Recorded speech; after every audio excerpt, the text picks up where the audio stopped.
Un homme entre dans la pièce avec une aisance remarquable, ses vêtements parfaitement ajustés et d'une coupe raffinée. Son costume est d'un bleu profond, accentué par une cravate aux motifs subtils, reflétant une certaine sophistication. Son élégance ne réside pas seulement dans son apparence, mais aussi dans son attitude. Il dégage une aura de respect et de sérénité. Cet homme est un penseur, introspectif et cultivé, qui aborde les questions religieuses avec une profondeur rare.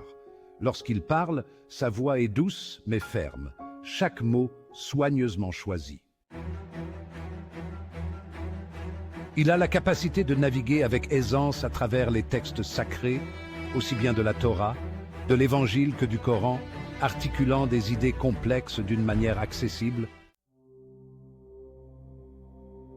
Dans la Torah, les notions de la justice et de l'amour sont fondamentales, commence-t-il. Ses yeux brillaient d'une lumière intense. Elle nous enseigne que nous devons aimer notre prochain comme nous-mêmes.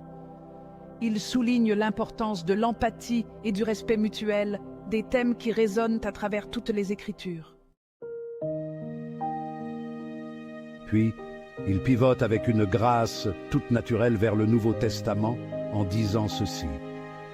Jésus nous invite à embrasser l'amour inconditionnel, un amour qui ne connaît ni limite ni condition, à tendre la main même à ceux qui nous persécutent, à ceux qui nous font du mal et à ceux qui sont différents de nous.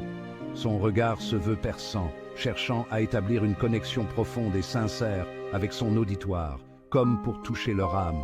Cet appel à la compassion transcende toutes les frontières religieuses, culturelles et sociales, unissant l'humanité dans un élan d'amour et de compréhension mutuelle. Finalement, il aborde le Coran avec la même révérence, en disant « Le Coran prône également des valeurs de paix et de tolérance. Il nous enseigne à vivre en harmonie avec nos voisins, indépendamment de leurs croyances ou origines. L'islam, dans ses principes fondamentaux, appelle à la justice et à la bienveillance envers autrui.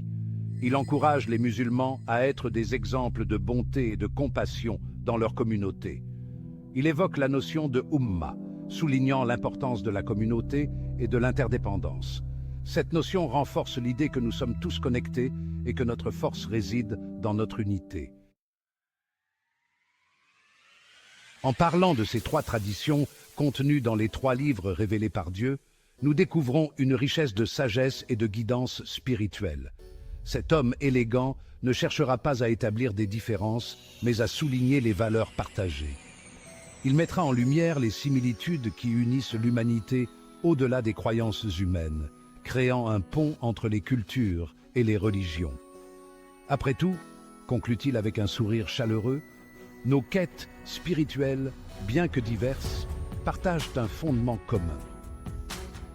Le désir de chercher la vérité et de vivre en harmonie avec notre nature est universel. Cet homme incarne une vision de dialogue interreligieux, prônant l'unité et la compréhension mutuelle. À travers le prisme des textes sacrés, il encourage une exploration commune, une quête partagée de sens et de vérité, et une célébration de notre humanité collective. N'oubliez pas de vous abonner à cette chaîne YouTube pour découvrir plus sur les enseignements de cet homme tirés des trois livres révélés par Dieu.